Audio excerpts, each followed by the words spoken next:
புறாக்களுக்கு resting place இல்லை, என்ன பண்ணலாம் அப்படின்னு யோசித்தேன். அப்போ இந்த கூண்டை பார்க்கும்போது ஒரு ஞாபகம் வந்தது.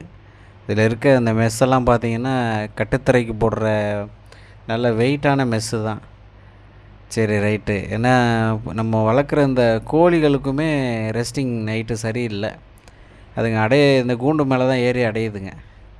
இந்த கூண்டு மேலே எல்லா கோழியும் அடைஞ்சிச்சின்னா செட் ஆகாது. ஒன்று கீழே விழுகிறது இது மாதிரி பண்ணிகிட்டே இருந்துச்சு.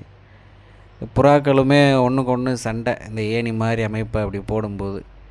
இப்போ ஒரு ஐடியா பண்ணேன், இந்த ஏணி மாதிரி இருக்கிற அமைப்பை எடுத்து கோழிகளுக்கு போடுவோம்.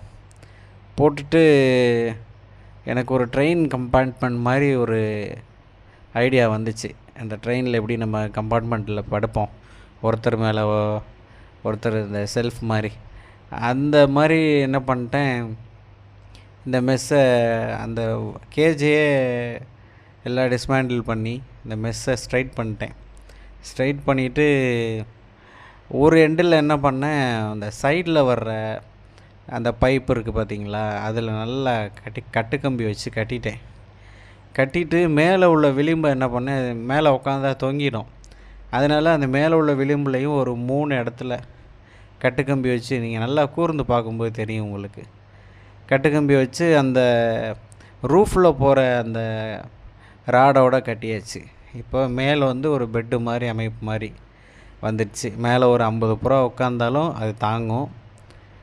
இந்த பாருங்கள், வச்சு கொஞ்ச நேரத்தில் மேலே வந்து ஆராய்ச்சி பண்ணிட்டானுங்க என்ன பண்ணலாம் ஏதுன்ட்டு.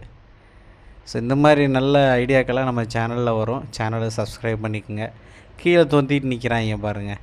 சரி, இவங்களுக்கும் மிச்சம் இருக்கிற மெஸ் எடுத்து போட்டுருவோம் அப்படின்னு சொல்லிட்டு ஆரம்பித்தேன் வேலையை. வேலை செய்யும்போது என்னால் முடியல, ஒரு ஆள் தான் ஷூட் பண்ணுறேன். பார்ட் 2ல் பாருங்கள். பார்ட் 2ல் அடுத்த வேலையாக கண்டினியூ ஆகும்.